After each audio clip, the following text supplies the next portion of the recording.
மக்கள் பிரச்சனைகள் பற்றி இந்த அரசு கவலைப்படவில்லை என்று தேமுதிக தலைவர் விஜயகாந்த் குற்றம் சாட்டியுள்ளார்.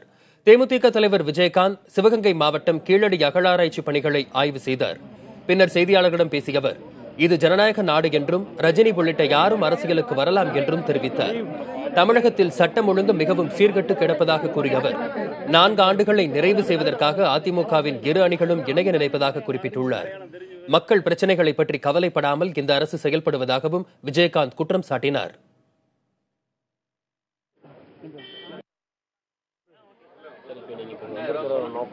சார், நோக்கம் அகழ்வாராய்ச்சி பண்றாங்க.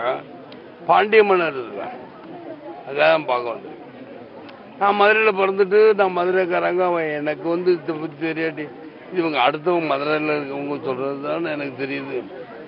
அதுக்காக தான் நான் வேற சொல்லுங்க சார். வரட்டும், அவர் வர்றதுனால எனக்கு எந்த மக்கள்கிட்ட பற்றி தான் ஜனநாயக நாடு யாரும் வரலாம். ஜனநாயக நாட்டில் யாரும் மக்கள் பார்த்து யார் தலைவர் தந்துருக்கிறான் அவங்க தான். இது பல தடவை நான் சொல்லிட்டேன். இன்னைக்கு என்கிட்ட கேட்டுக்கிட்டு இருக்கீங்க, எதுக்காக கேட்டுக்கிட்டு இருக்கீங்க?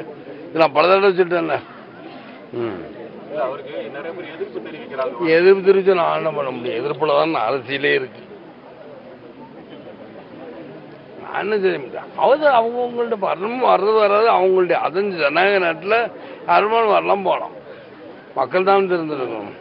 சொல்லுங்க சார். அதிமுக 2 அணி ஆயிடுச்சுங்க சார். 2 அணியை பத்தி எல்லாம் என்ன பேச? 2 அணி ஆயிடுச்சு. தமிழ்நாட்டுல சட்டம் ஒழுங்கு நாரி போய் கிடக்கும். சட்டம் ஒழுங்கு பிரச்சனை நாரி போய் தான் இருக்கும்.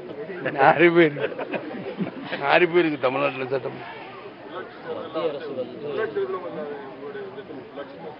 வரட்டும் என்னைக்கு நான் அவங்க சொல்லட்டும். அப்புறம் தான் என்ன முடிவை சொல்றது.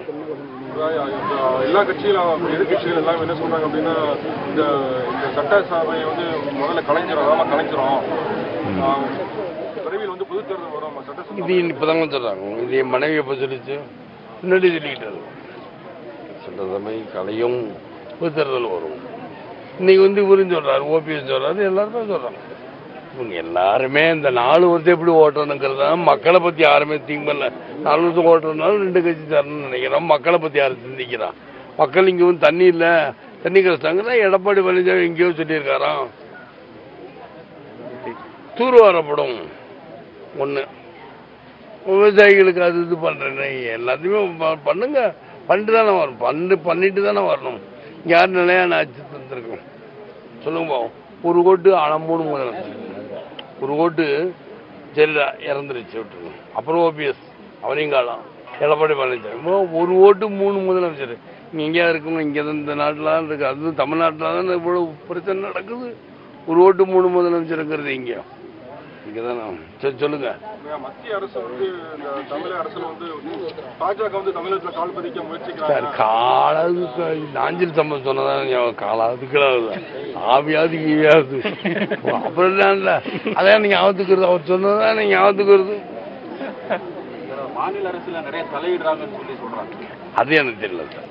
ஒருவேளை பொது தேர்தல் வருதுன்னு வச்சுக்கோங்க. அப்ப தேமுதிக யாரோட கூட்டணி அது கூட்டணி வரட்டும், அறிவிச்சதுக்கு அப்புறம் தானே.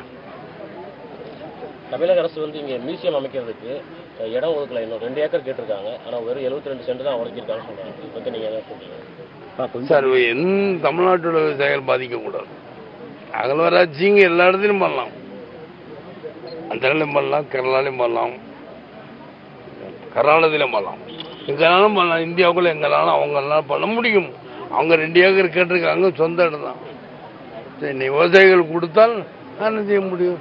ஆனா எந்த நேரத்திலும் விவசாயிகள் பாதிக்கக்கூடாது. விவசாயிகள் கொடுத்தால் அவர்களே முன் கொடுத்தால் அவங்க விலை அதிகமாக கொடுக்குறீங்களாம்.